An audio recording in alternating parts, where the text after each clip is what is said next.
Assalamualaikum Pak. Waalaikumsalam. Maaf nih Pak mengganggu waktunya. Di sini saya dalam rangka proses pendidikan di penggerak angkatan 11, di mana kami ditugaskan untuk mewawancarai beberapa kepala sekolah terkait dengan pengambilan keputusan. Ya. Nah, di sini ada beberapa pertanyaan yang mungkin nanti akan saya tanyakan ke Bapak terkait dilema etika dan rujukan moral, Pak. Ini berkaitan dengan pengalaman Bapak sebagai kepala sekolah. Nah, pertanyaan pertama Pak yang ingin saya tanyakan, selama Bapak menjadi kepala sekolah, bagaimana Bapak dapat mengidentifikasi kasus-kasus yang merupakan dilema etika atau rujukan moral? Jadi kalau untuk mengidentifikasi kasus yang itu biasanya ada dua hal yang harus diputuskan. Jadi seperti contohnya misalnya perkelahian siswa gitu kan. Jadi misalnya ada siswa lagi, kemudian ada teman yang melihat bantu ragu, ya dia nanti nggak dibantu, dia lihat teman gimana, itu antar kasus antar siswa. Kalau siswa sendiri yang terguru itu biasanya misalnya masalah dalam ujian, siswa mencontek dan di satu sisi si guru ingin anak itu tidak patah semangat, di satu sisi dia mencontek, apakah dia memberikan langsung teguran ataukah dia memberikan kesempatan kedua, itu termasuk salah satu contoh bullying ketika contohnya seperti itu. Biasanya dia mempunyai dua opsi yang sama-sama baik gitu. Dia tinggal mencari bagaimana keputusan yang paling tepat, karena tidak ada keputusan yang sempurna. Cuma kita berusaha untuk mengambil keputusan yang paling tepat untuk kasus tersebut. Kalau rujukan moral, Ya kalau rujukan moral mungkin ya masalah seperti apa ya, kalau seorang guru memposisikan dirinya, karena posisi kontrol guru ini ada di 5 posisi, salah satu posisinya itu menganggap siswa sebagai teman. Nah ini yang sering bisa menjadi apa namanya, jadi masalah rujukan moral, karena dia merasa berteman dengan siswa tersebut, atau juga mungkin kasus-kasus seperti orang tua peserta didik itu memiliki pengaruh. Jadi mungkin itu. selama Bapak menjadi kepala sekolah, bagaimana Bapak menjalankan keputusan pengambilan di sekolah yang Bapak pimpin ini, terutama untuk kasus-kasus di mana ada dua kepentingan yang sama-sama benar atau sama-sama mengandung nilai kebajikan. Ya, jadi kalau untuk kasus seperti ini, saya sering yang pertama itu konsultasi dulu, diskusi lah ya, diskusi secara terbuka, kemudian melakukan pendekatan yang berbasis nilai kebajikan yang ada di sekolah. Kemudian tentunya tidak lepas dari bagaimana mempertimbangkan dampak jangka panjangnya terhadap kasus tersebut. Lalu di situ kita harus mengedepankan kepentingan siswa dalam kasus itu, dan tidak tertutup kemungkinan kalau kita mendapati kasus yang sulit, bisa saja berkompromi dengan ahli, misalnya psikologi dan lain sebagainya, seperti itu. Nah, terkait kasus-kasus yang Bapak ceritakan tadi, langkah-langkah atau prosedur seperti apa yang biasanya Bapak lakukan selama ini? Yang pertama itu udah pasti identifikasi dulu masalah, ya.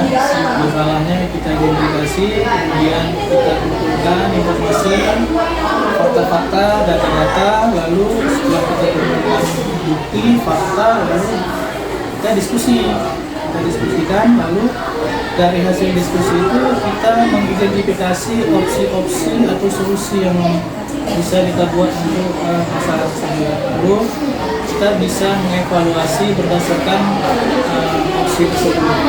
Setelah dapat itu ya kita tinggal melakukan pengambilan keputusan.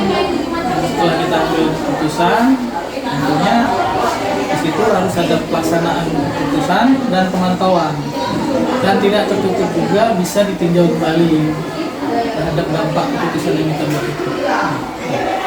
Hal-hal apa saja yang selama ini Bapak anggap efektif dalam pengambilan keputusan pada kasus-kasus di rumah etika? Yang efektif itu yang pertama kita harus melibatkan semua pihak. Kita harus melibatkan semua pihak. Kemudian kita juga harus mempunyai sikap terbuka, sehingga ini bisa membangun kepercayaan rekan-rekan atau kepercayaan orang tua siswa dan peserta didik sendiri. Jadi harus kita terbuka, saling percaya, lalu melibatkan, dan yang paling penting adalah diskusi berkolaborasi. Karena dengan adanya diskusi ini itu memperkecil konflik nanti di belakang. Karena kita sudah ngobrol bersama, diskusi bersama, itu di situ nanti ada solusi. Kira-kira dalam menjalankan pengambilan itu Pak, ada nggak Bapak jumpai tantangan dalam pengambilan keputusan? Tentu ada. Biasanya kalau untuk tantangan itu sendiri seperti emosi dari yang pihak terlibat lah, emosinya. Kemudian bisa jadi tantangan berikutnya adanya tekanan dari pihak luar, seperti itu. Tekanan itu bisa saja berupa mungkin dari saudaranya, familinya yang memiliki jabatan dan lain sebagainya, seperti itu biasanya. Kemudian kendala berikutnya adalah keterbatasan informasi atau data dari masalah tersebut. Itu yang jadi kendala. Sehingga kita harus benar-benar mencari informasi yang akurat agar tidak salah dalam mengambil keputusan. Terkait kasus-kasus Bapak yang selesaikan tadi, kira-kira Bapak menyelesaikannya langsung di tempat atau Bapak jadwalkan dulu dalam pengambilan keputusan? Ada beberapa kasus yang mungkin kita selesaikan, namun ada beberapa juga yang kita perlu diskusikan kembali bersama orang tua, komite, dan lain sebagainya. Jadi ada dua kemungkinan, bisa saja satu selesaikan saat itu. Kemudian yang kedua, kita memerlukan diskusi bersama orang tua dan lain sebagainya. Jadi saya mengatur jadwal, tapi itu nggak bisa agak lama. Bagi misalnya kasus ini, maka besok harus ketemu orang langsung. Jadi tidak ada jeda yang lama, sehingga kasus ini bisa berlarut.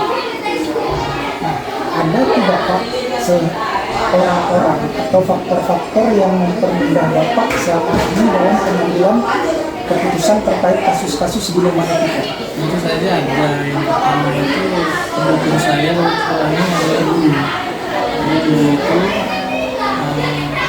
sebagai orang yang berada di dalam kelas, setidaknya mereka memiliki catatan-catatan terhadap siswa-siswa yang mereka hadapi, sehingga dari perilaku yang terjadi terhadap siswa itu bisa kita mencari informasi atau menggali dari guru. Dan yang paling penting juga ada guru BK. Itu yang sangat tidak membantu, karena guru BK rutin melihat perkembangan siswa. Jadi kalau ada masalah, kita bisa mencari informasi dari data-data guru. Itu yang membantu. Kemudian kalau dari segi teknologi sendiri ya tentunya seperti CCTV. Kalau dari sisi teknologi sebagai kita yang bisa membantu. Terkait dengan Bapak, saya menarik beberapa kesimpulan Pak bahwasanya dalam pengambilan keputusan, pertama kita harus lihat dulu kasusnya seperti apa. Yang kedua kita harus diskusi, dan yang ketiga kita harus melibatkan orang-orang di sekitar kita untuk pengambilan keputusan yang terbaik. Terima kasih Pak atas waktunya. Sama-sama. Semoga apa yang Bapak sampaikan akan menjadi hal yang baik. Terima kasih Pak. Sama-sama.